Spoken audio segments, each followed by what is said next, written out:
noted that the House is as happy about the expansion as he and I are. I will meet the honourable gentleman to go through his plans, because I know how carefully he has campaigned for this important new asset in his constituency. Catherine Smith. Thank you, Mr Speaker. In the early hours of Friday morning, I arrived at the Royal Lancaster Infirmary with my sick son in an ambulance, and the nurse who was treating him, as we walked past trolleys in the corridor, said, "Our A&E is too small. We were promised a new hospital 4 years ago, but I think they've forgotten about us." Can the Minister tell my constituent whether or not we've forgotten about the new hospital in Lancaster? Well, the honourable lady, knows my knowledge not only of that hospital but of her local area. I will look into this matter for her, because I want to ensure that the good people of Lancashire, Mr Speaker, are looked after as we would all hope and expect. Forward to one at shortly. Jeremy Quinn. Thank you, Mr Speaker. Can I warmly welcome what my right honourable friend last week said about encouraging research into lobular breast cancer, and I'm looking forward to meeting the Health Minister shortly to work out how we operationalise what is her clear ambition. May I thank my right honourable friend for bringing two amazing women, along with my honourable friend for Bishop's Auckland, two amazing women to talk to me about the impacts on lobular cancer. Just to assist members across the House, we sent out a dear colleague letter and graphics last week about the women's health strategy, so we can all help our constituents understand what this Conservative government is doing to ensure that the healthcare of women is faster, simpler and fairer. That completes questions. From bench, move round.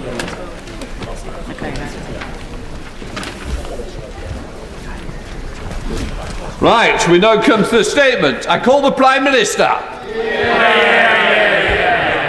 Thank you, Mr Speaker. At my order overnight, the RAF engaged in a second wave of strikes against Houthi military targets in Yemen. We did so because we continue to see, including in intelligence, an ongoing and imminent threat from the Houthis to UK commercial and military vessels and to those of our partners in the Red Sea and wider region. I told the House last week that we would not hesitate to respond if the acts continue in order to protect innocent lives and preserve the freedom of navigation. And that is what we have done. We acted alongside the United States with support from Australia, Bahrain, Canada and the Netherlands. We acted on the same basis as the 11th of January, fully in line with international law, in self-defence and in response to a persistent threat.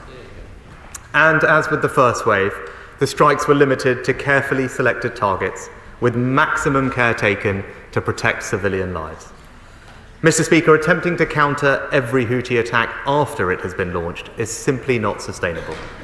We have already shot down dozens of missiles and drones targeted at civilian vessels and at the Royal Navy.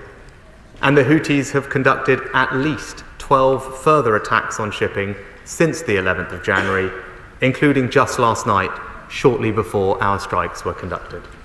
So we acted to further degrade their ability to mount such attacks. Last week, I gave the House our initial assessment of the first wave of strikes. Since then, we have seen further evidence that they were successful in degrading the Houthis' military capability. Last night, we hit 2 military sites just north of Sana'a, each containing multiple specific targets which the Houthis used to support their attacks on shipping. And Mr Speaker, I want to be very clear. We are not seeking a confrontation. We urge the Houthis and those who enable them to stop these illegal and unacceptable attacks. But if necessary, the United Kingdom will not hesitate to respond again in self-defence. We cannot stand by and allow these attacks to go unchallenged. Inaction is also a choice. With that in mind, Mr Speaker, and given the persistent nature of the threat, it was important to update to the House again today. I listened carefully to honourable and right honourable members last week, and so we will give the House a chance for a full debate on our broader approach in the Red Sea tomorrow. Mr Speaker, we took extensive steps to address this threat to international security before taking military action. We launched Operation Prosperity Guardian in December with over 20 other countries. The international community issued repeated statements on the 1st of December, the 19th of December, the 3rd of January, the 12th of January, condemning the attacks and urging the Houthis to desist. On the 10th of January, the United Nations Security Council passed a resolution demanding that they stop the attacks.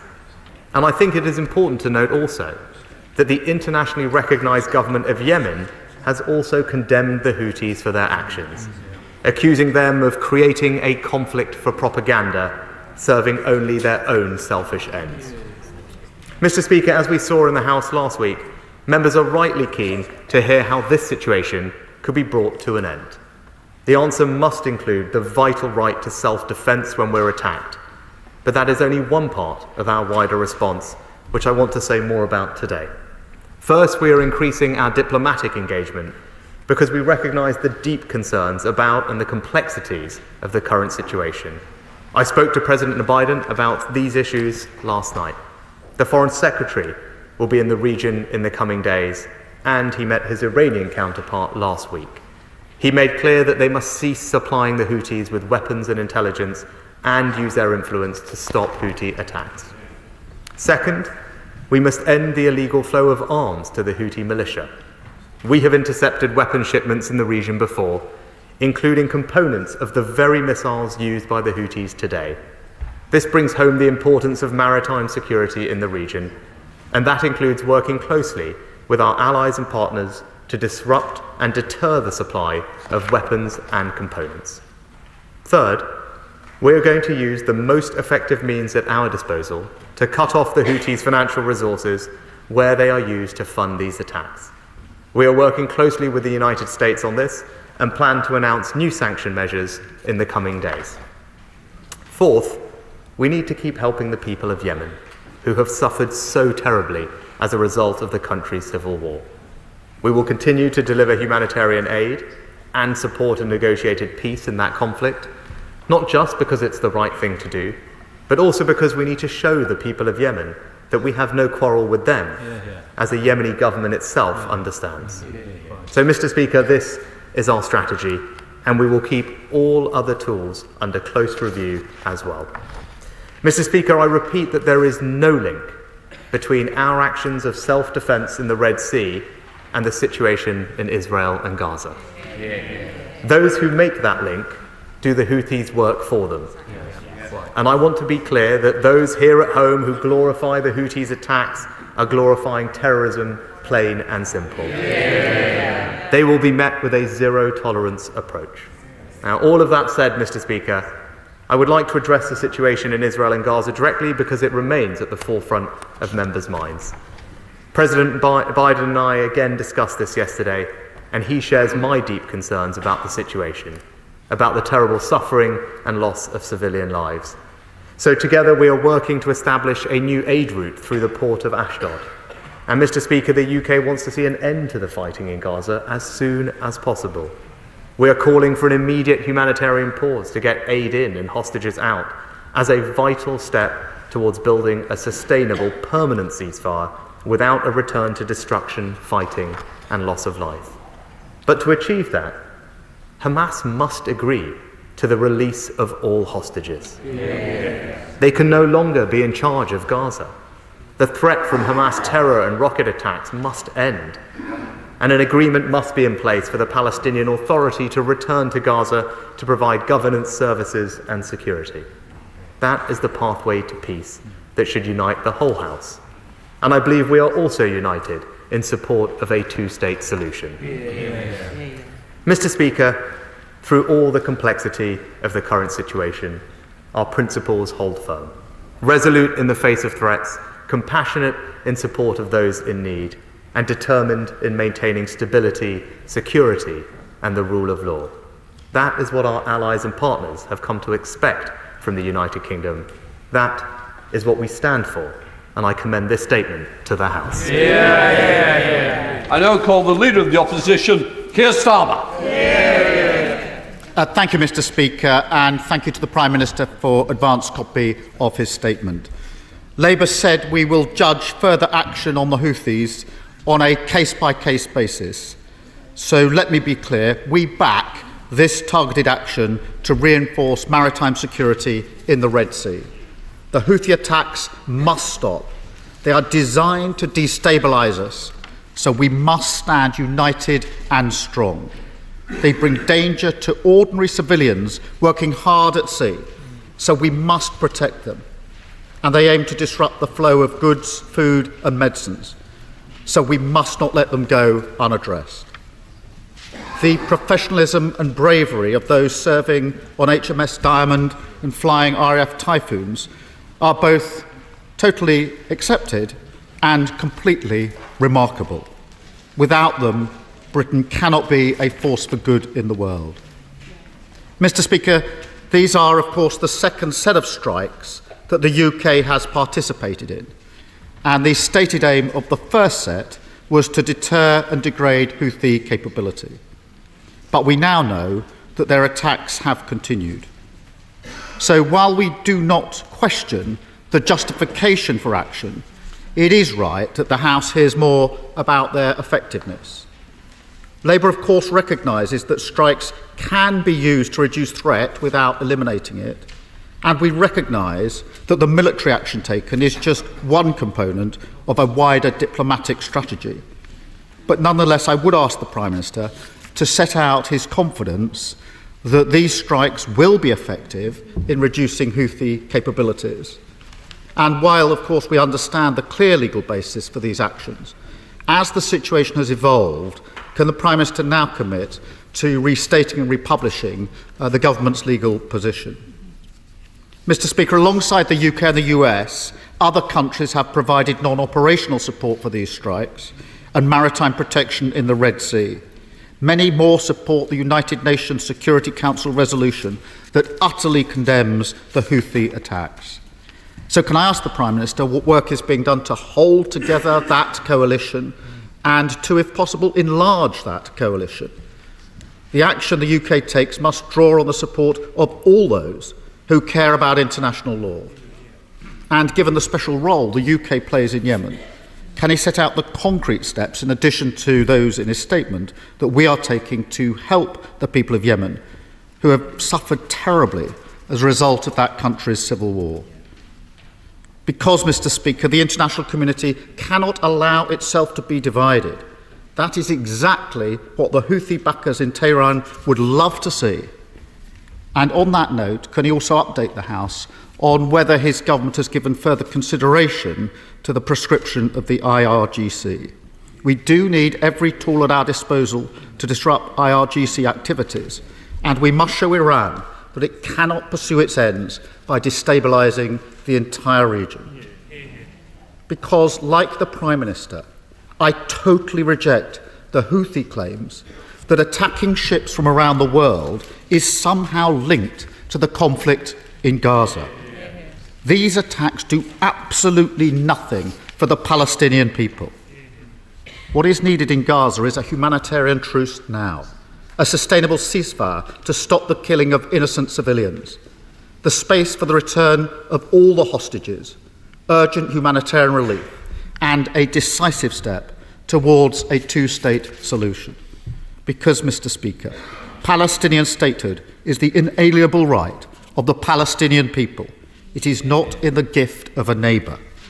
So does he agree with me that a secure Israel, alongside a viable Palestinian state, is the only path to a just and lasting peace? Because, Mr. Speaker, we must stop those who sow division. We must do what we can to disrupt and deter Houthis.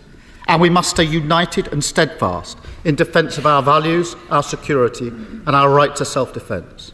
Labour will always act in the national interest, and we provide our full support for these necessary and proportionate strikes. Thank you, Mr. Speaker. Minister. Well, can I thank the Leader of the Opposition for his statement, but also his support, and I'm grateful to him for that. And he raises all the right questions about the action today, which I'm happy to answer. I think first he asked about the effectiveness of strikes in deterring and precisely degrading capability. I am pleased to tell him that further evidence after the initial statement I made last week has demonstrated to us that the strikes last week were effective in degrading capability and all the intended targets were destroyed. And I'm also pleased to say that our initial evidence from last night's strikes is also that all intended targets were destroyed, which demonstrates to us, and in working with our allies who have the same view, that the strikes are working to degrade capability. There may be a difference between reducing and eliminating, but we are confident that what we are doing is working to degrade capability. The targets are specifically selected on the basis of intelligence, military sites which impact the security and safety of seafarers and shipping, and to that end I'm confident that, as I said, the strikes are being carried out in a way that is effective in achieving their aim.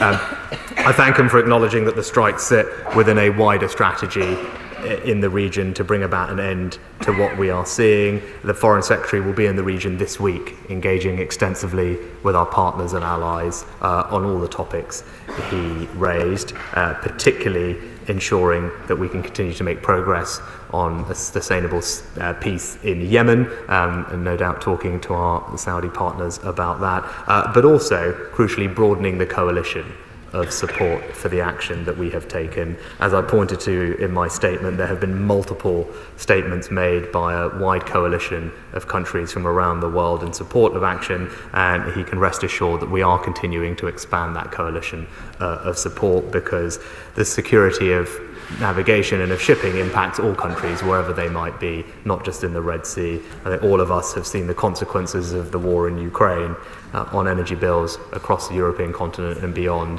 So I think people are very alive to the interconnectedness of the global economy and the importance of protecting freedom of navigation everywhere. With regard to the legal advice, my understanding was that we had, or were imminently about to publish, a summary of the legal advice. I can happily give him that confirmation, but also just confirm to him that the basis for action remains the same as it was last time, but an update to that effect has been published or will shortly be published by the Attorney General. And lastly, I'll just touch on his broader point. He's right to highlight the malign influence of Iran in the region. Obviously, we don't comment on ongoing decisions or processes around prescription of organisations, but he can rest assured that we're alive to the risk and working closely with our allies, in particular the United States and our European allies, to jointly work out the most effective way of countering that influence. As I said, the Foreign Secretary spoke to his counterpart last week, and we will continue to use all measures at our disposal to protect ourselves. We passed the National Security Act here in the UK and have already sanctioned the IRGC in its entirety. But more generally on the specific action that we have taken, I thank him again for his support.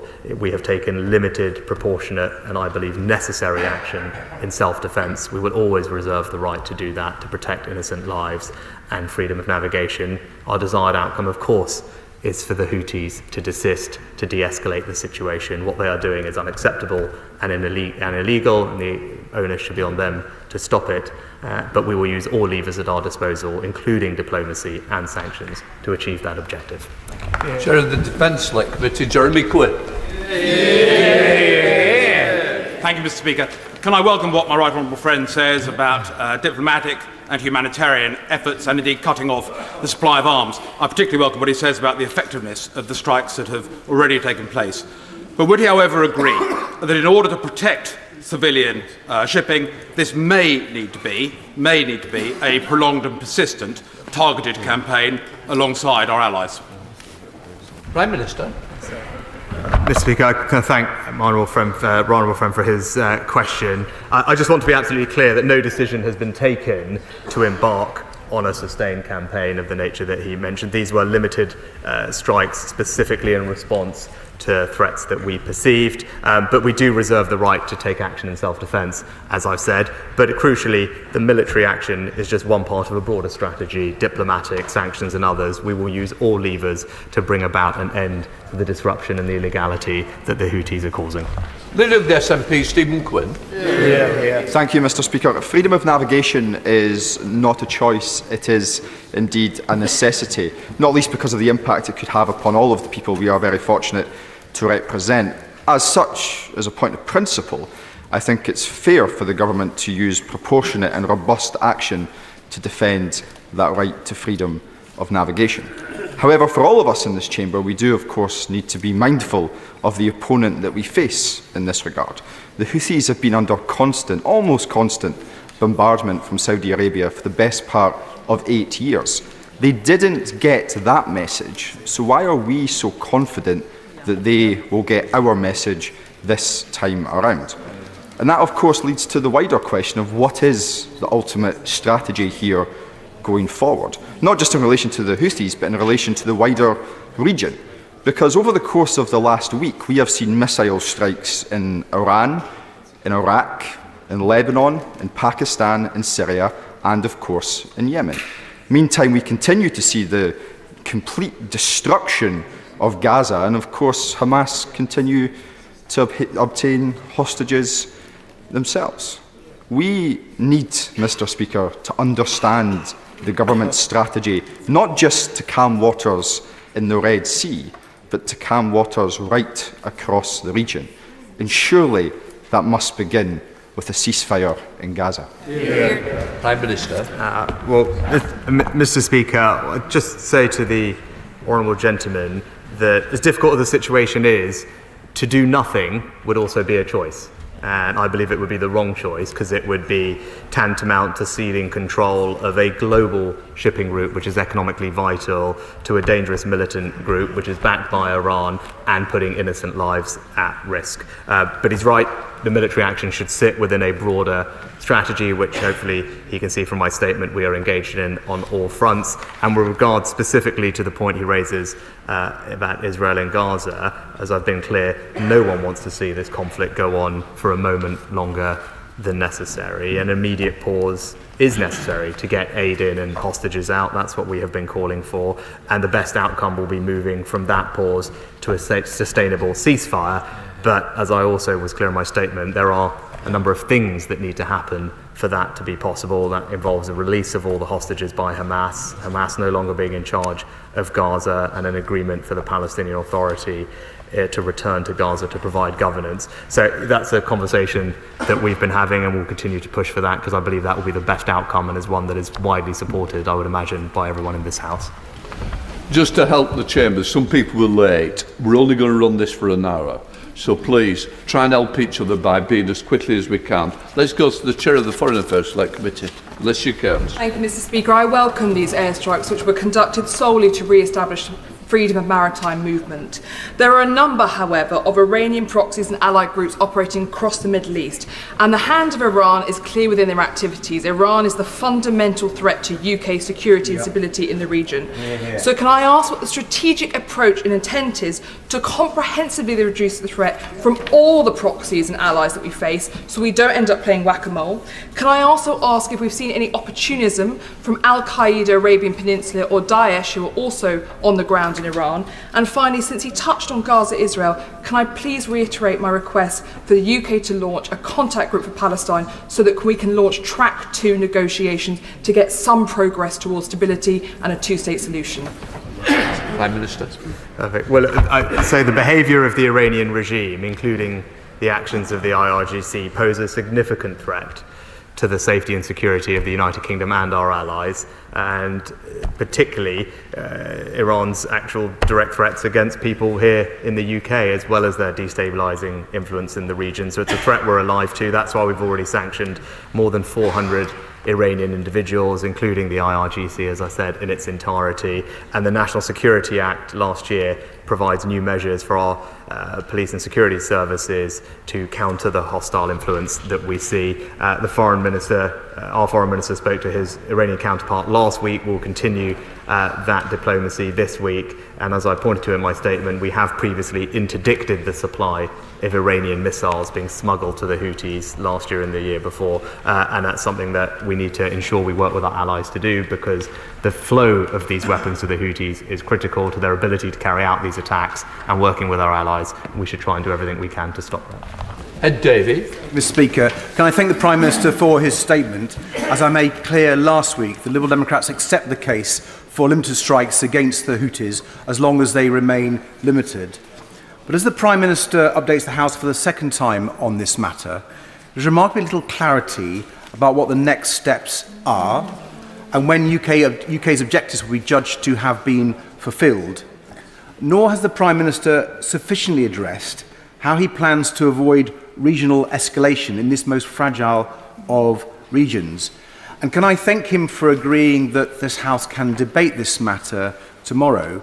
But will he not give the House the opportunity to vote on this matter, not least given the huge cross-party support there are for limited strikes, which will surely strengthen the signal that he intends to give?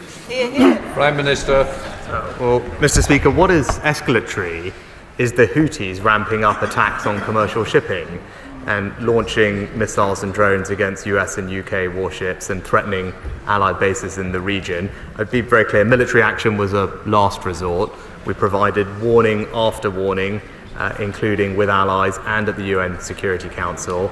And the Houthis had and continue to have the ability to prevent this by stopping their illegal attacks. And as I pointed out earlier, there are also risks to inaction because it would damage international security, damage the global economy, and send a message that British vessels' lives and interests are fair game, none of which I think is acceptable. I'm pleased the House will have an opportunity to debate this tomorrow, but as I said, we reserve the right to take action in a limited, proportionate and legal way in self-defence. That's the right thing, and I think the country would expect nothing less from the government.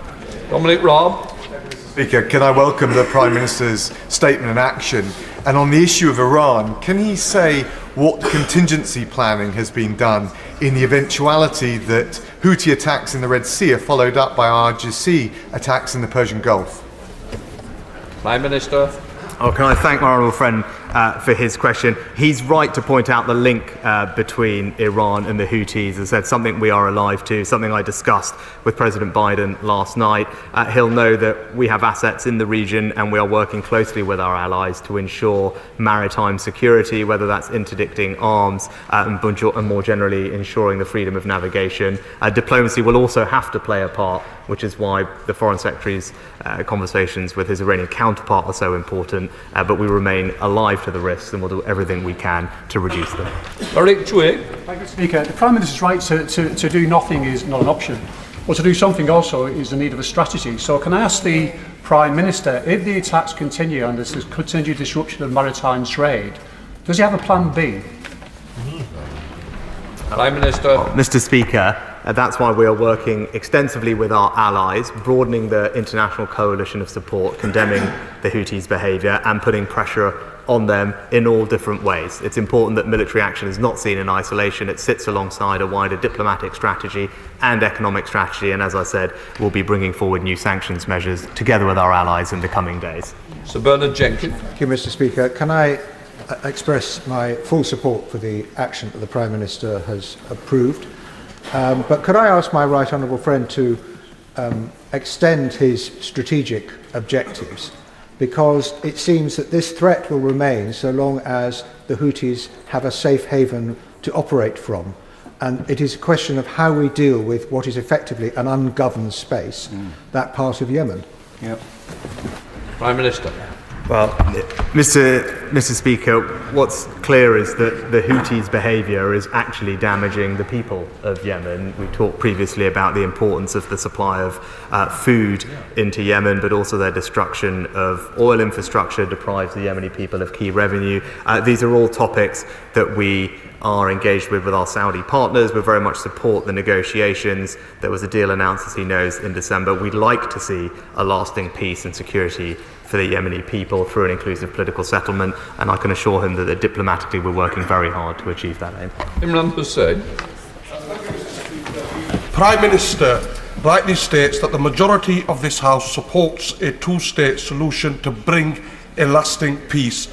But this is clearly not shared by the Israeli Prime Minister Netanyahu, members of his far-right cabinet, nor the Israeli ambassador to the UK, who openly advocating genocide on the UK airwaves, who have all rejected an independent state of Palestine. Will the Prime Minister make it clear to the Israeli Prime Minister that he condemns his comments for standing in the way of peace, and will he condemn the vile comments of the Israeli ambassador who labelled every building in Gaza as a legitimate target for the Israeli military?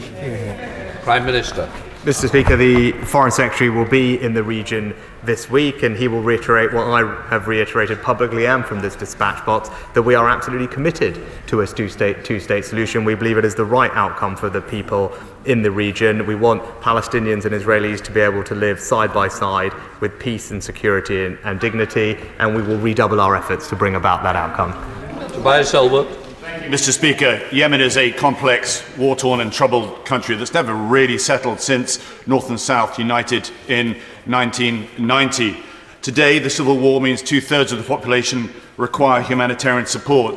As Middle East Minister, I spent a lot of time with the United Nations, the US and Gulf nations to build a suitable governance and security framework.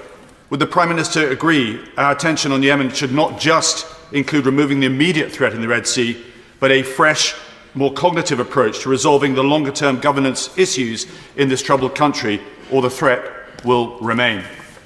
Prime Minister. Well, I thank my honourable friend for his previous efforts, and as he knows, we're a penholder on Yemen in the UN, and we continue to use our diplomatic and political influence to support UN efforts to bring about that lasting peace to Yemen through an inclusive political settlement. And the British people can also be very proud of what we're doing to support the Yemeni people from a humanitarian perspective.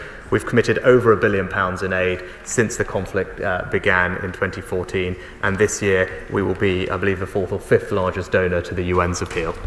Valerie Vars. Thank you, Mr. Speaker. What assessment has he made of the risks if the Houthis move to a different part of Yemen, and how many civilian casualties have there been so far? Prime Minister.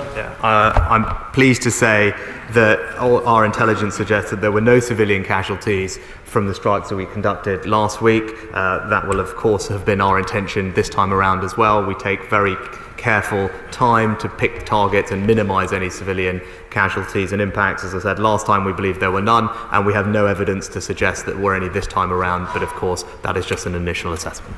Blake Drummond. Speaker, can I thank the Prime Minister for the update on the continued humanitarian aid to Yemen, and I totally agree with him with the action he's taken to protect shipping. But there are rumours that the Houthis may become a proscribed terrorist organisation.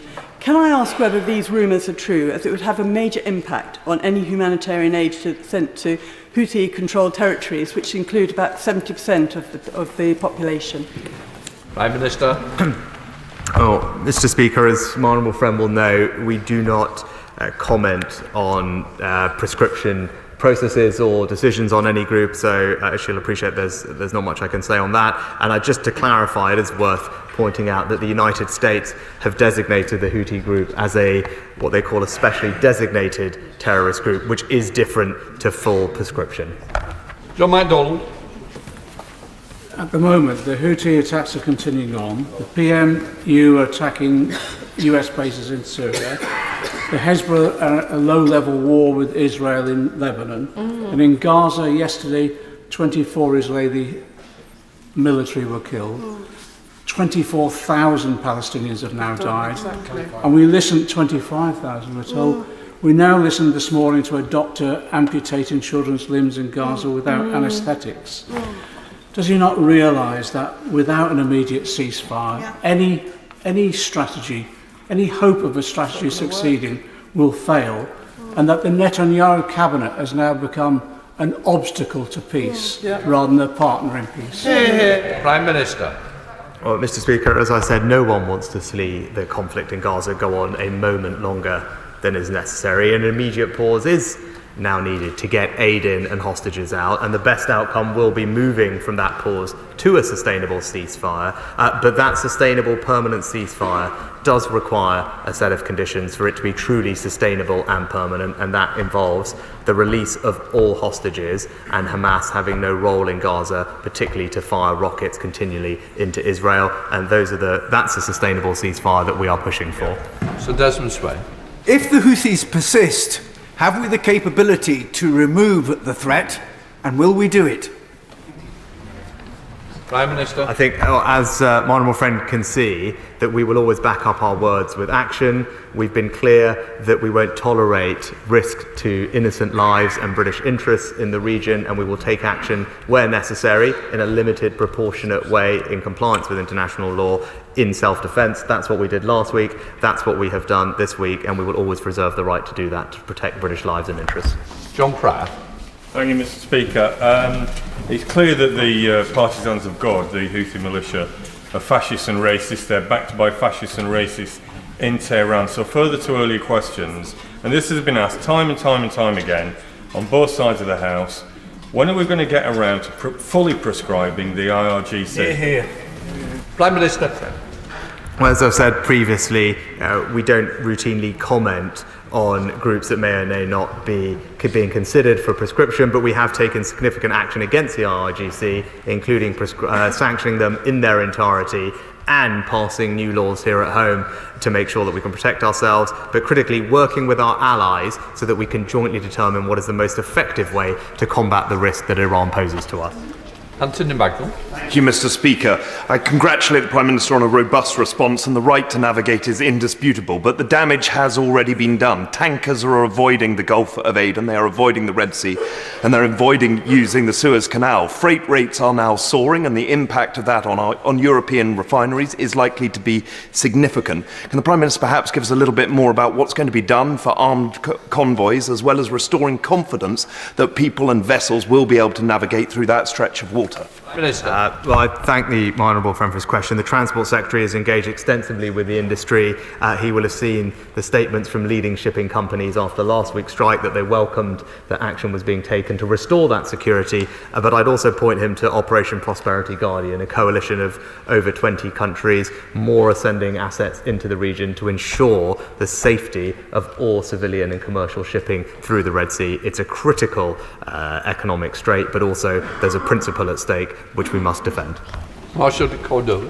Thank you, Mr Speaker. The war in Gaza and the situation in the Middle East is worsening every day. We know that there are over 25,000 people have been killed, 10,000 children, and not to mention approximately 135 children are suffering from severe malnutrition. We know the only way to de-escalate this violence in Gaza and the crisis in the Red Sea will be through securing an immediate ceasefire, not a pause, but an immediate ceasefire. So why won't the Prime Minister commit to calling for this so that we can see an end to this humanitarian catastrophe and the killing of innocent children? Prime Minister. I'll point the Honourable Lady to my previous comments on that topic, but just highlight that we've trebled our aid commitment for this financial year. We're working with partners in the region to increase aid in. So again, something I discussed with President Biden yesterday, because we recognise the humanitarian impact that the conflict is having, but the UK is playing a leading role in getting more humanitarian aid. And as I said, right now we will work with the Americans on opening up Ashdod so we have a new maritime corridor to increase the flows. Dr. Lisa Cameron. Many thanks, Mr Speaker, and I refer the House to my register. I thank the Prime Minister for his resolute work, including the wider update on humanitarian aid and work to release hostages. Families of hostages and those hostages released will be suffering unconscionable long-term psychological trauma. So can we, in addition to physical aid, look at providing psychological supports and expertise from the UK wherever needed for all those so gravely impacted? Prime Minister. Can I thank my honourable friend for her excellent point? And like her, I've spent time with hostage families, including just yesterday, and she's right about the trauma that they are experiencing. Every family that we're in contact with will have dedicated support for the Foreign Office to provide them with what they need, and I'll continue to make sure that the issue she raises gets the attention it deserves. But what she highlights is the importance of pauses and ceasefires, ensuring the release unconditionally of all those hostages. They and their families are undergoing something that no one would wish to have happen to them, and it's important that we prioritise them in all these conversations. Caroline Lucas. Thank you, Mr Speaker. I and many others will be disappointed at the Prime Minister's failure to condemn the increasingly violent and extreme language by Netanyahu and his ministers, and I would invite him to do so again. The Prime Minister said 10 days ago that the airstrikes against Houthi targets sent a clear message. The Foreign Secretary said this morning that more strikes send the clearest message. Can the Prime Minister tell us where this will end, since the only message, whether he likes it or not, actually being received in the region is the UK's failure to back an end to the suffering in Gaza? Prime Minister. Again, I urge the Honourable Lady not to link and conflate these two things, because no, she's right. It is the Houthis that are doing that, and it's right that we call that out as being wrong, as the government of Yemen themselves have done so. It is absolutely right that we take necessary proportionate action in self-defence against risks to British lives and interests. That's what we did last week. That's what we have done this week, and we will always reserve the right to do so. And in parallel and separately, we're also doing everything we can to bring about more aid into Gaza and a sustainable ceasefire there that involves a release of hostages and the end of Hamas's hostilities. Greg Smith. Thank you, Mr. Speaker. I welcome the Prime Minister's statement, and the actions of self-defence against the Houthis are the right thing to do. But over the last 24 hours, the BBC have carried reports that senior IRGC generals have made extremist speeches to United Kingdom students riddled with anti-Semitism and the promotion of violence. This radicalisation simply must stop. So what steps is my right honourable friend taking to end IRGC infiltration in the United Kingdom? And whilst I fully acknowledge that he won't comment on prescription at the dispatch box, will he at least acknowledge the strength of feeling from all sides of this House across the political divide for the prescription of the IRGC, which is behind so much violence in the region, including the barbaric attacks of the 7th of October and the continuing attacks in the Red Sea? Prime Minister. Well, can I firstly stress that it's an absolute priority to protect the UK against foreign interference, and we will use all available levers to do that. And on the particular matter that he raised in the reports, I know that the Charity Commission have opened an ongoing compliance case into trusts linked to their Canoon Islamic Centre, so it's right that that investigation happens properly. But more broadly, universities do have a duty to prevent people being drawn into terrorism, and where there is evidence that universities are failing in that duty, then I'm happy to reassure him that the government will not hesitate to intervene to ensure that the right steps are taken.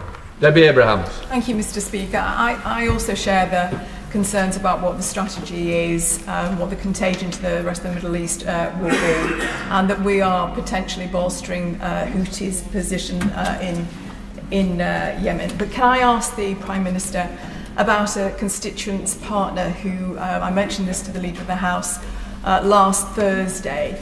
He has been waiting evacuation from South Gaza for a number of months now. He now has suffered a broken leg. He's receiving no health care. So can I urge the Prime Minister to liaise with the Israeli and Egyptian authorities for his immediate evacuation? It can't carry on. Thank you. Prime Minister. I'm very happy to do that, and I'll follow up with the Leader of the House on the Honourable Lady's case. James Morris. Thank you, Mr. Speaker. The threat to maritime shipping in the Red Sea is not just from Houthi missiles, but from the threat of cyber attacks, often coming from Iranian proxies. So would the Prime Minister agree with me that there's an urgent need to strengthen the cyber resilience of our maritime partners in order to make sure that they do not are not susceptible to the threat of cyber attack, which may disable them and cause multiple problems? Prime Minister. My honourable friend makes an excellent point, and that's why previously we've created and funded the National Cyber Security Centre, which is something that our allies respect us for having global leadership on. But I think his point is well made, and I'll ensure that we are spreading our best practice to allies in the region. Kelly McCaskill. The root cause, the key to addressing violence is to address the root cause, not just the manifestations. The Red Sea is inextricably linked to the events in Gaza.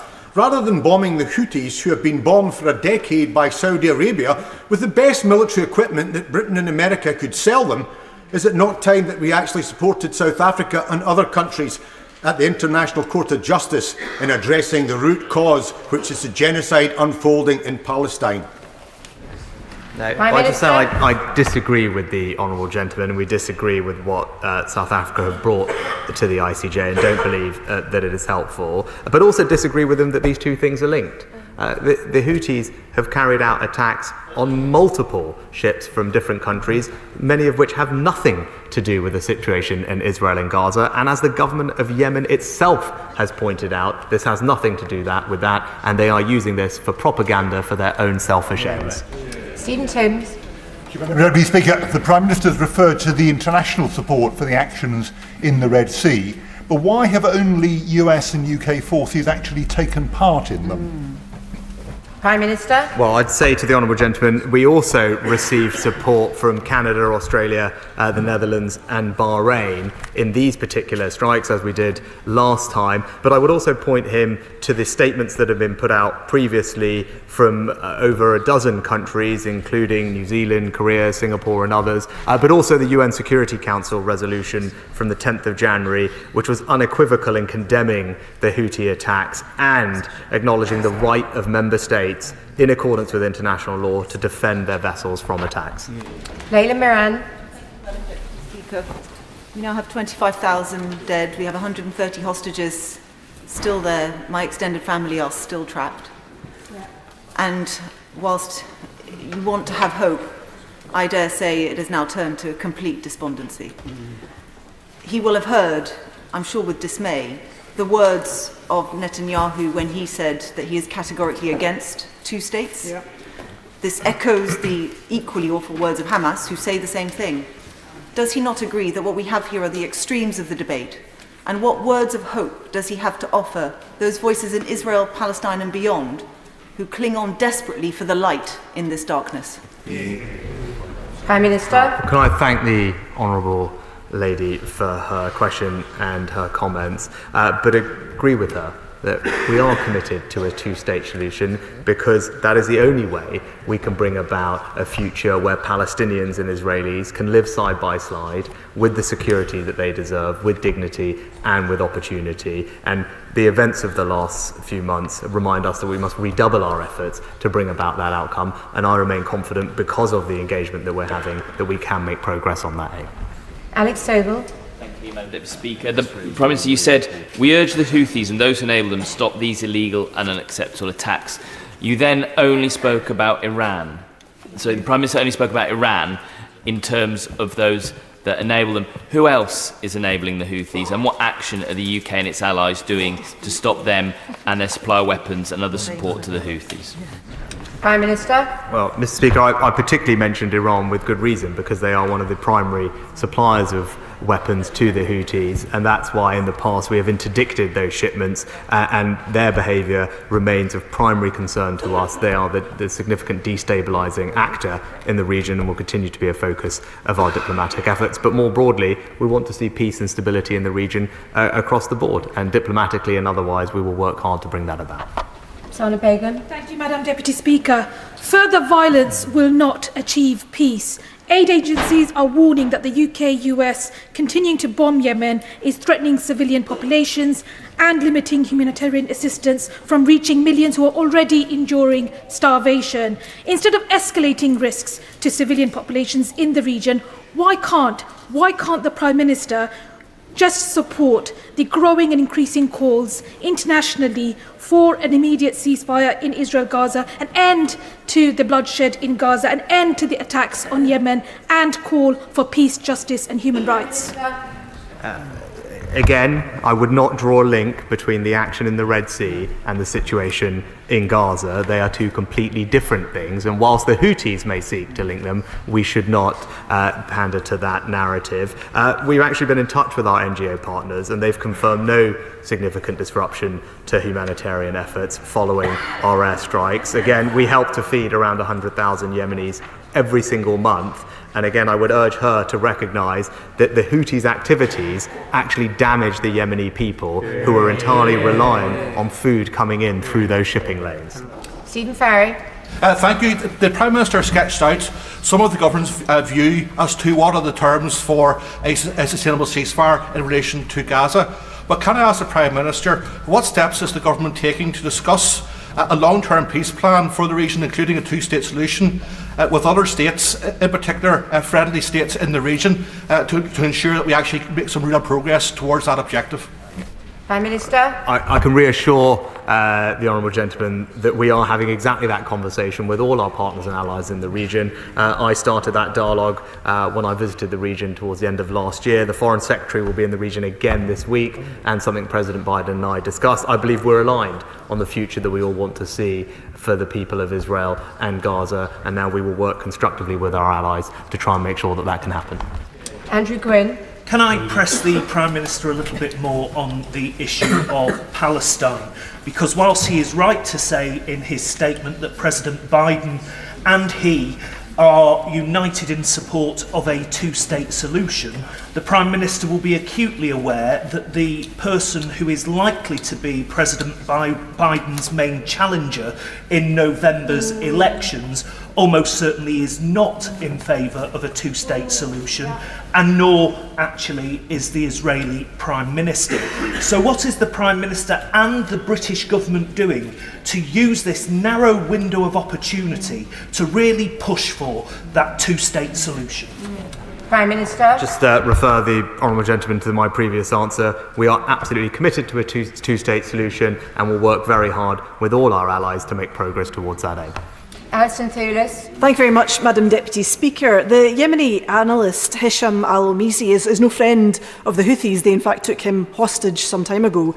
But he has been raising concerns about the way in which these blunt military actions will play into the Houthi narrative against America and the UK. So can I ask the Prime Minister, how does he intend to challenge that political narrative and ensure that the Yemeni people don't play into the Houthi hands with the action that he's taken? Prime Minister. Well, I'd say we're in dialogue with the Yemeni government and they themselves are doing their best to counter the narrative that she mentioned. But also, I would just say, rather than characterise these as blunt strikes, they are actually very deliberate, very careful, targeted strikes on military sites, minimising the impact on civilians, and we will continue to make sure that that point is heard loud and clear. Stella Creasy. Thank you, Madam Deputy Speaker. The Houthis have already said we should expect a response to these strikes. Benjamin Netanyahu's words have further inflamed opportunities for peace between Israel and Palestine. There have been attacks in Pakistan by Iran. Clearly, the situation is escalating. We need all the partners and to collaborate as best we can if we are going to secure a ceasefire, end these attacks on shipping and get that two-state solution. The Prime Minister has talked about talking to our allies. Can he set out what conversations he's had with colleagues in the European Union who have their own peace initiative in the region and where he thinks that will get to? Prime Minister. Well, I regularly speak to colleagues across Europe, including just this morning with the Belgian Prime Minister, and we'll work with all our allies on these issues. We have done in the past and we will continue to do so, and I believe we're all united in the outcome that we want to see, which is a two-state solution where Israelis and Palestinians can live side by side with peace, security and dignity. Jim Shannon. Thank you, Madam Deputy Speaker. I welcome very much the Prime Minister's statement and for his very clear, firm stance, and it's good to have that. Will the Prime Minister confirm which steps will be taken to further secure the safe passage, bearing in mind the fact that shipping companies have been forced to increase the price of shipping for enhanced protection? Elim Church Missions from my constituency of Strangford at this moment are sending humanitarian containers to Eswatini in southern Africa. The increased prices for the containers to this end, and what else can be done, Prime Minister, to alleviate not only this international front, but the direct impact on our constituents who are already struggling with increased prices and stagnant wages? Thank you. The honourable gentleman is right to point out the economic impact of attacks on shipping on everyone here at home and indeed across the world. There is a meaningful economic cost to container ships rerouting round the Cape of Good Hope. That's an important reason for why we must have freedom of navigation and demonstrates why it's right that we take action, and Prosperity Guardian is the operation that is providing more maritime security in the area. Richard Bergen. Thank you, Madam Deputy Speaker. And following on from the Prime Minister's comments on Gaza, 25,000 people have now been killed in Gaza. So isn't it time that our government did more than express sympathies and instead used its diplomatic power to prevent more deaths there, starting by bringing a UN Security Council motion calling for an immediate ceasefire and by ending arms sales to Israel?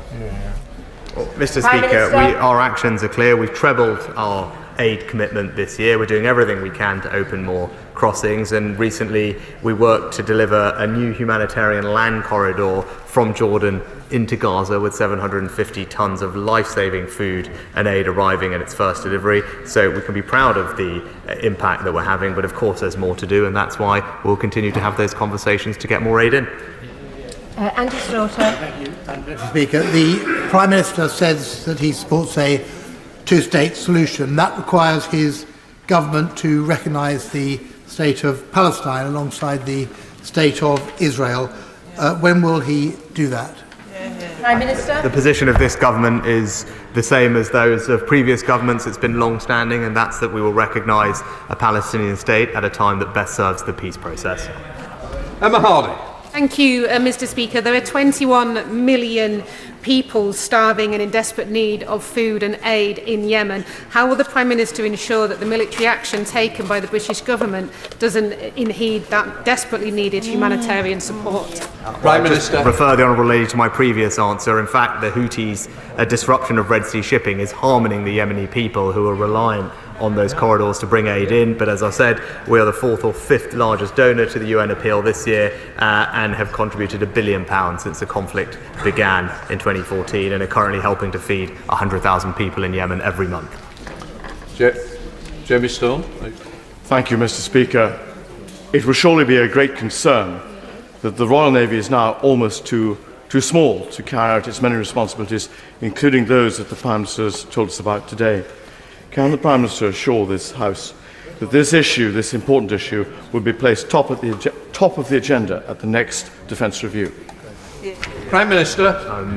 I'm pleased to tell the honourable gentleman that the MOD is receiving significant extra funds, £24 billion at the last spending review, and billions of pounds since then to rebuild stockpiles, ensure the sustainability of our defence nuclear enterprise, and in particular the Royal Navy has a very ambitious capital programme, and as he can see, they have successfully carried out the operations that we need them to, and they deserve our thanks and praise for their work. Alan Brown. Thank you, Mr Speaker.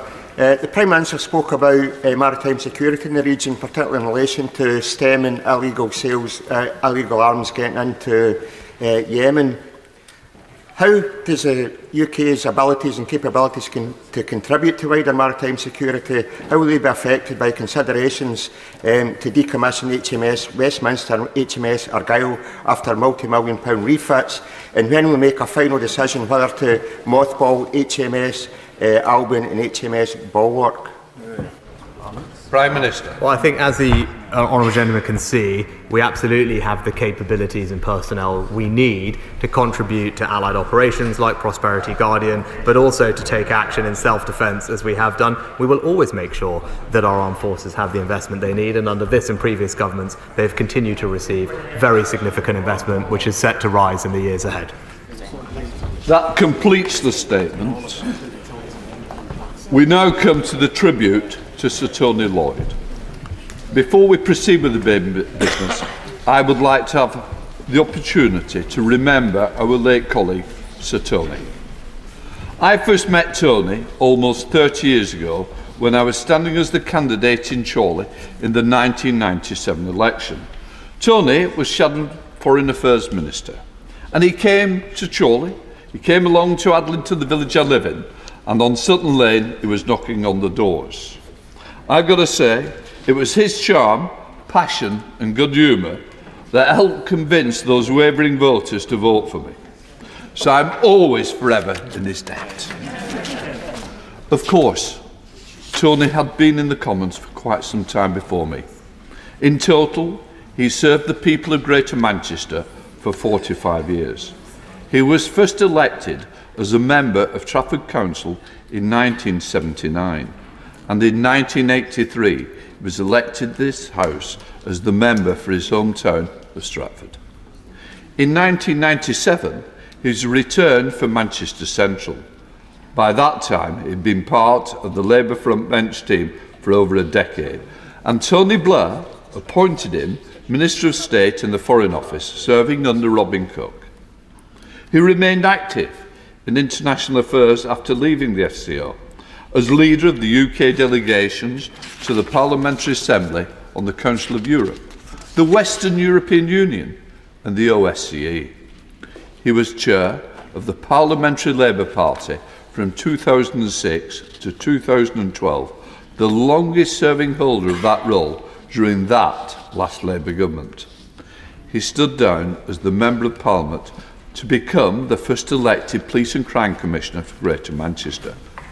But he returned. He returned to the House for the Member of Parliament for Rochdale in 2017. Tony remained an active member of this House until very recently. In one of his final speeches in this chamber just last month, he concluded by saying, "I think the message that has come across today is that we must fight for change that we want to seek to take place." That is a first summary of Tony's attitude to public service. He was truly a great Member of Parliament. However, although he took politics seriously, Tony didn't take himself seriously. He had a very dry, even mischievous sense of humour. But overwhelmingly, he left an impression of kindness and decency with those who dealt with him. I've got to say, Tony was an impressive Member of Parliament. He was an impressive person. But his politics was shaped by his mother. His father died young, and his mother introduced him into the Labour movement. And it was the Labour movement that shaped the person that we talk about today. So I've got to say, I will always be in awe of the kindness, his generosity, and the support that he always gave me. Even on that day, as he came out of hospital, Tony was thinking of others. I was pleased to have had a chance to have a chat with him, to share a few jokes, reminisce a bit. But typical of Tony, because one of the most difficult things you have to do is phone somebody whose life is coming to an end. And I wondered how I could make that phone call. But I've got to tell you, Tony made it so easy for me. And it was that kind of person. He put me at ease when it was meant to be the other way around. But that's the person that we're talking about. So he made sure it wasn't a difficult conversation. I didn't know that that would be the last time we'd ever speak, but I'm so glad that we did. We've not only lost a great colleague and friend, the country has lost one of the nicest and most effective MPs. But while we're in this House, and those who work for him mourn his loss, our thoughts are with the family who are watching the tributes today. From the gallery, his wife, Judith, his children, and his great-granddaughters. I hope the tributes will give them some comfort that Tony was much loved by all sides of the House. May you rest in peace, dear Tony. I now call the Leader of the Opposition, Keir Starmer.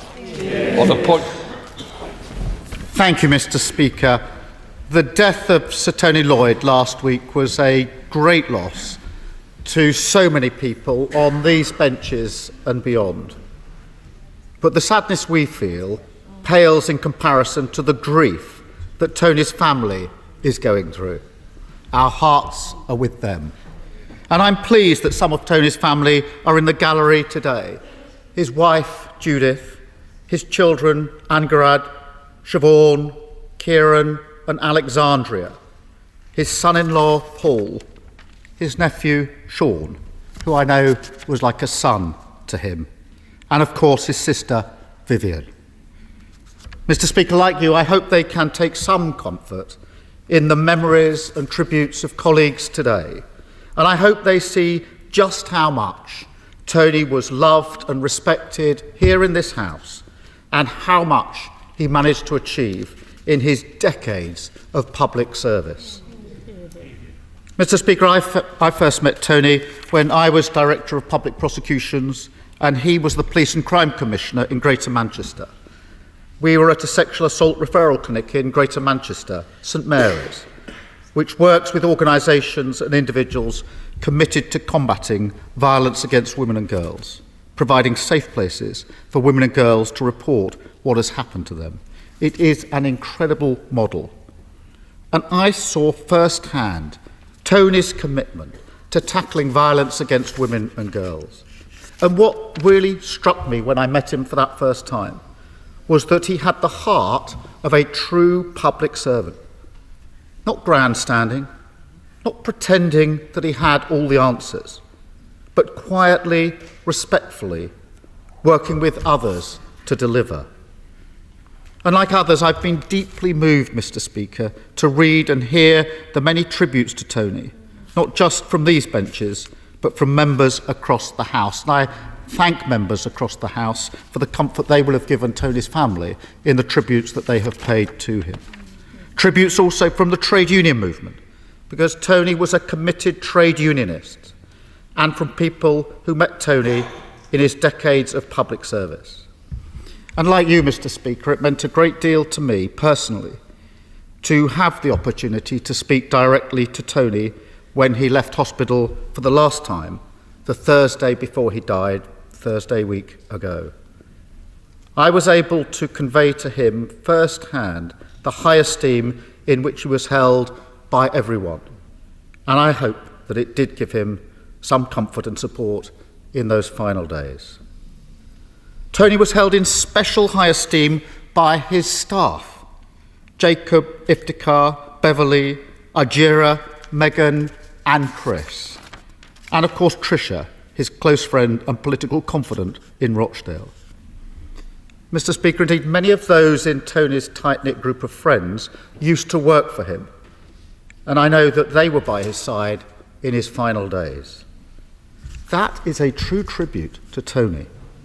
He treated people as kindly and warmly behind closed doors as he did publicly, and he treated those who worked for him with the respect and dignity he expected everybody to be treated with. And Mr. Speaker, some members of the House know that Tony followed the Reds on two fronts. He was committed to the Labour Party, but he was also a passionate supporter of Manchester United.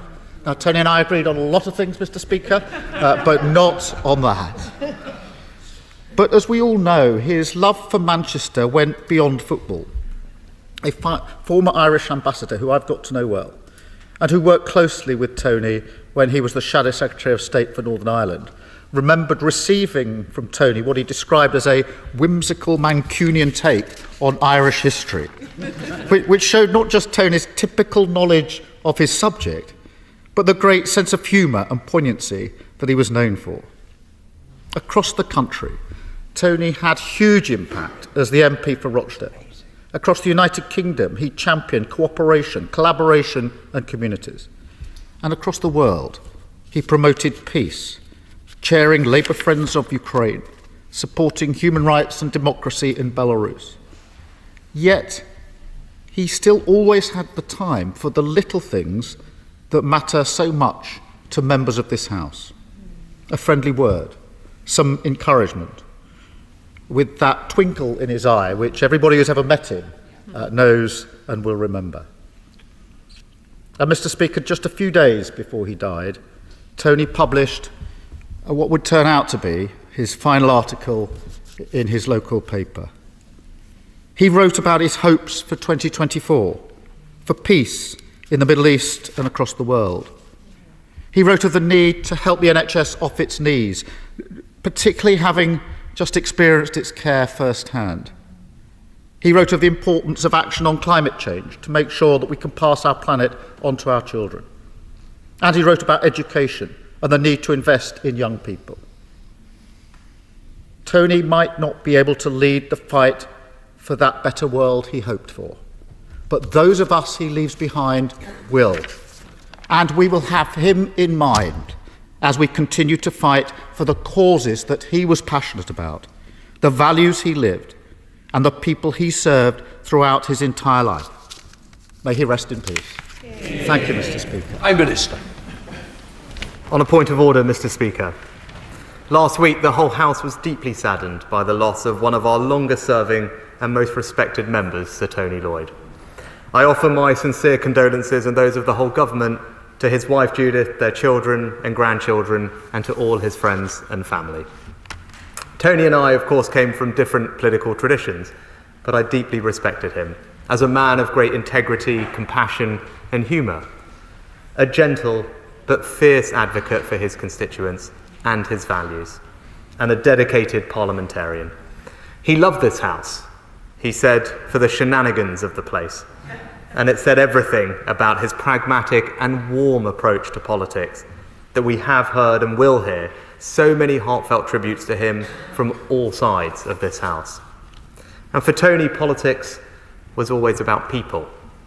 And that began, of course, with his constituents in Rochdale and his home city of Manchester.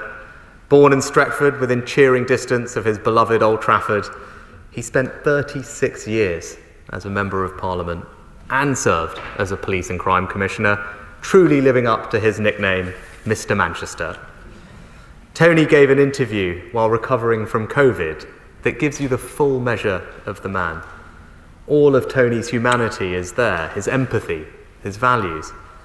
He talked of watching a young nurse gently feeding an old man opposite, and reflecting, in his words, that there is so much more to life than the next parcel from Amazon. It's what binds us together as a human family, that enormous decency. Tony was an enormously decent man who gave his life to public service, from local government to crime to Northern Ireland, and perhaps most enduringly in foreign affairs. He was a principled and tireless public servant who made a real difference to the lives of people here and around the world. Mr. Speaker, as you said in his penultimate contribution in this House, Tony said that change can happen and we must fight for the change that we want to see. From the beginning of his career right to the end, Tony Lloyd lived those words. He was a great family man, a great man of Manchester, and a great man of the House of Commons. He will be missed, but he, and the change he fought for and achieved, will never be forgotten. SNP spokesperson Marion Fallows. Thank you, Mr. Speaker, and I want to send our sincere condolences to Tony's family from the SNP benches, and I want to say a few words personally about Tony. I didn't know him very well, but one very vivid recollection.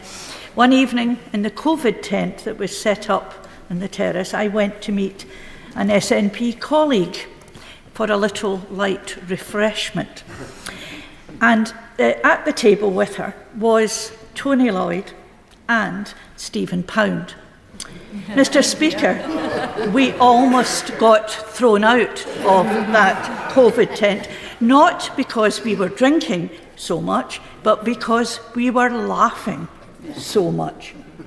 I think every time someone said something, either Stephen or Tony, and maybe a wee bit myself and my colleague, we just capped each other.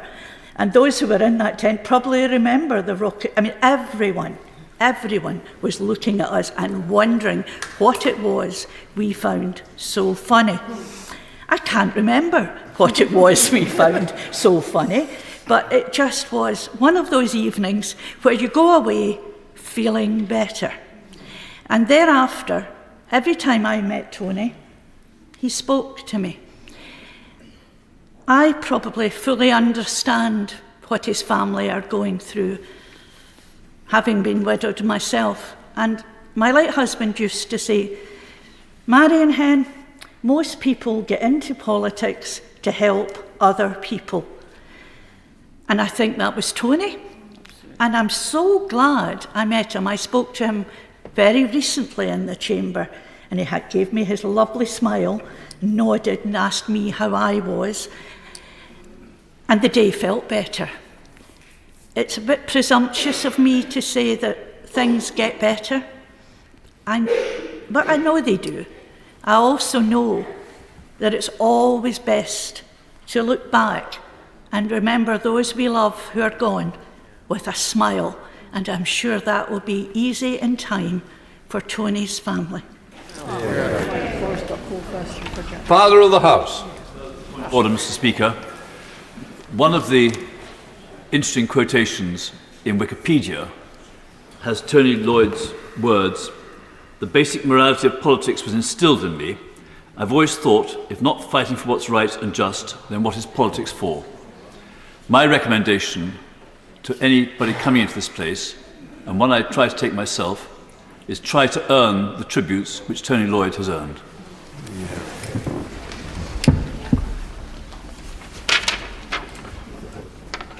Graham Stridge. Thank you, Mr. Speaker. When we have the sad duty to pay tribute to honourable or right honourable members, it's often the case that the facts get gilded in an attempt to help the family. There is absolutely no need to embellish the facts when it comes to Tony. Quite simply, Tony was a decent man who dedicated his life to public service.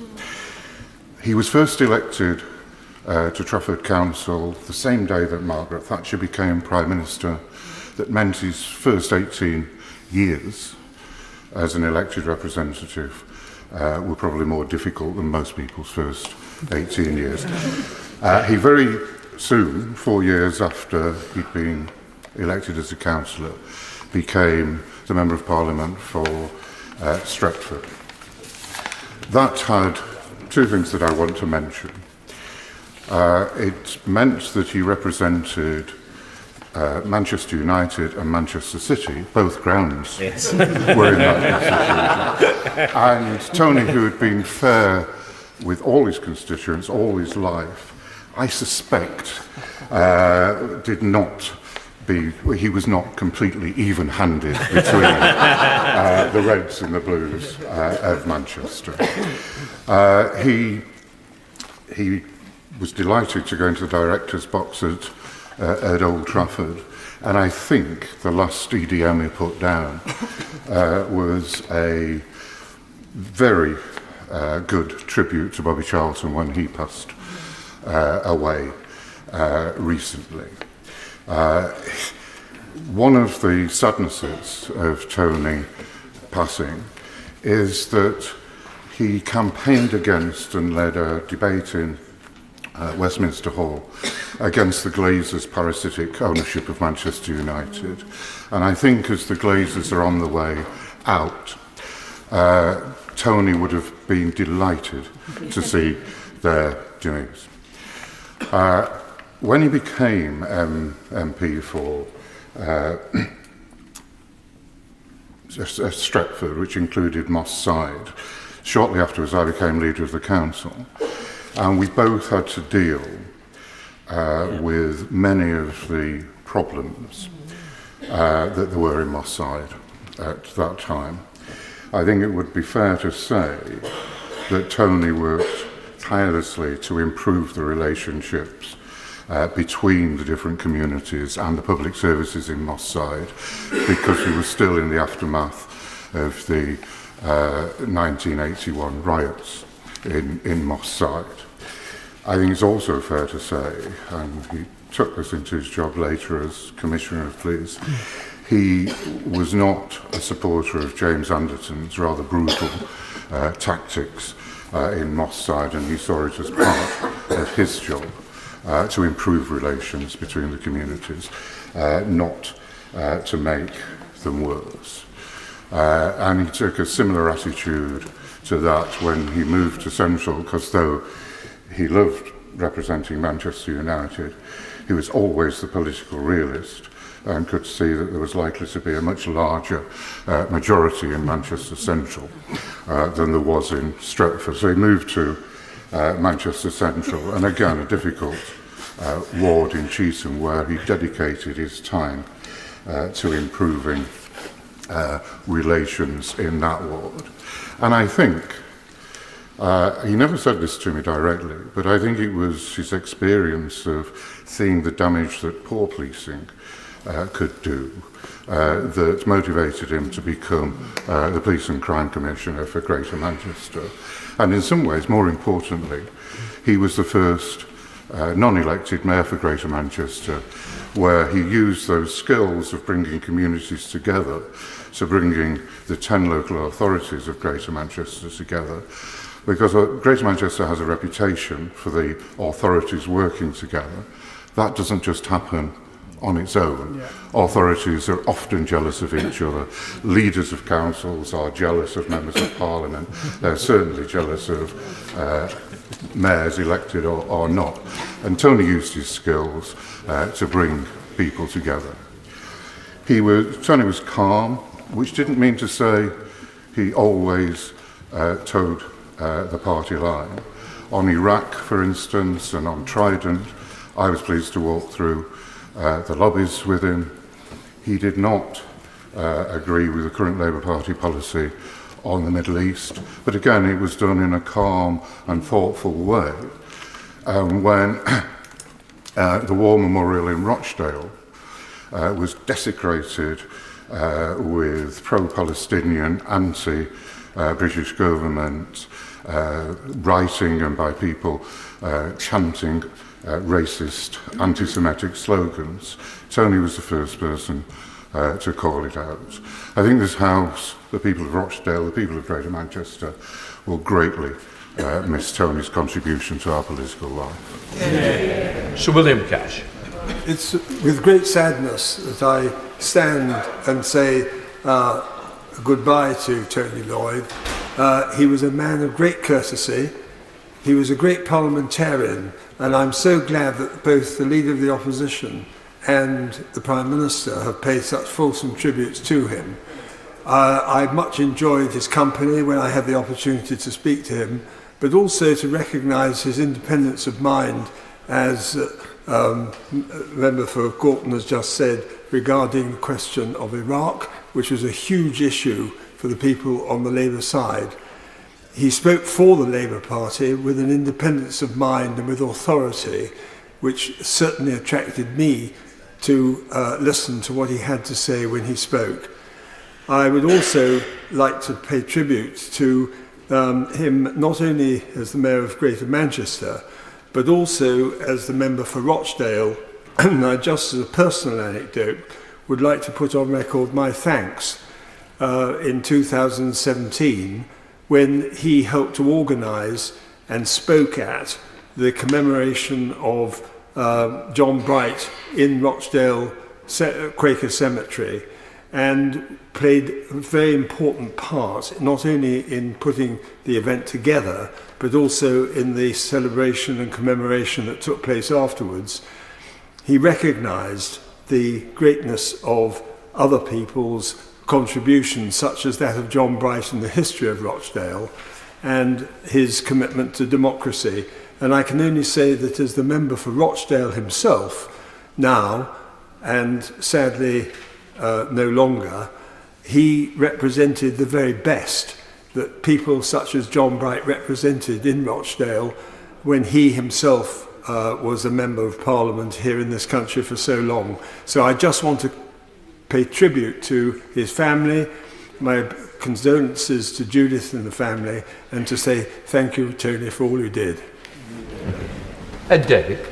Speaker, I hope these heartfelt tributes to Sir Tony Lloyd are a source of comfort to his family. Those of us who were lucky to know him for a little while knew him to be an absolutely lovely man, kind, respected on all sides of the House. You should be really proud of him.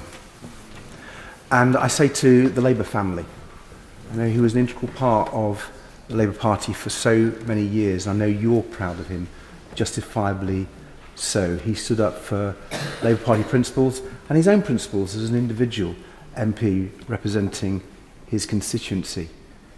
I've spoken to Liberal Democrat colleagues in Manchester who remember him as a sort of person who would reach out to other parties to make sure that the people of Manchester, the people of his constituencies, were the prime objective in the work that politicians of all parties were trying to do. And it was no surprise that he decided to leave this House and go and be the Police and Crime Commissioner, where he served with real distinction to try to make the lives better of everyone in Manchester. He was a Mancunian at his heart, as we heard from the former leader of the council. I also remember him as a strong internationalist. It's a real theme from the work that he did. In his last speech, I think, in the last debate in this House, he was supporting the Universal Declaration of Human Rights and standing up for that. He voted against the Iraq War. He was an internationalist and put his beliefs above everything else there. My personal experience with him was actually both listening to him in this House, where his calm and thoughtful and respectful interventions were often heard in silence because people wanted to hear what Sir Tony had to say. My particular remembrance was on a cross-party visit that we made to Israel-Palestine in 2009. And we went to towns in southern Israel, Ashkelon, we went to the West Bank, and we went to Gaza. And we were on the border crossing in Gaza, and we weren't being let in. It was a pre-arranged trip, but we weren't being allowed in, and we were there for several hours. We rang the British ambassador, that didn't work. But Tony had the idea of ringing the BBC. And within an hour, the BBC were reporting that a cross-party group of British MPs weren't being allowed in to Gaza. And it was amazing how quickly we were allowed in. That showed the measure of Tony, a principled pragmatist, getting through, understanding how things worked. And my advice to colleagues, when you go on foreign trips, always take a former Foreign Office Minister. It really comes in quite handy. But we won't forget him. No one who met him, whether they were constituents, members of his house, or frankly anyone around the world who met him, will never forget Tony. He will live in our hearts and our memories. Colonel Bradley. Very much, Mr Speaker. I'm very grateful to be called in this debate. I feel humble, really, to be able to speak about Tony. He shadowed me when I was Secretary of State for Northern Ireland, and it was always a pleasure and an honour to be able to have a private conversation with him. And yes, across the dispatch box, we might have our disagreements, but behind the scenes, I knew that we could have a proper, open, frank conversation. And I would say this about conversations with Tony: every one of them I learned something from. Every single time we spoke, there was something new. There was a different perspective. There was a different way of thinking about things that Tony gave me, and he helped me enormously in the task we both had to try and restore devolved government to Northern Ireland at the time I was Secretary of State, and he shadowed me. After that time, we remained close and would regularly chat about Northern Ireland and what was going on. We often talked about football as well, despite supporting teams from the other side of Manchester in my case. But we always had a great conversation, and he was always generous and warm and witty. I was very, very honoured that last month he was able to co-chair with me, co-host with me, an event that the BGIPU held to mark the 75th anniversary of the Universal Declaration of Human Rights.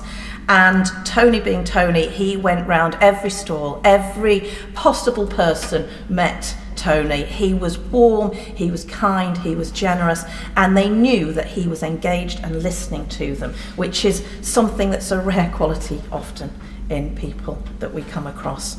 Last week, my honourable friend, the member for Glasgow North, and I were both at a conference for the BGIPU, and our admin official was Joe Perry, who is the newest recruit to the BGIPU. Joe worked in Tony's office for many years, and it was a real, you could just see how much Joe was affected by the loss of Tony, the shock of it, but also just the sense of loss of somebody so special to him, somebody who'd given him so much. I'm very pleased that the three of us were able to spend a little bit of time where we toasted Tony. We found somewhere he'd like, and it was nice to be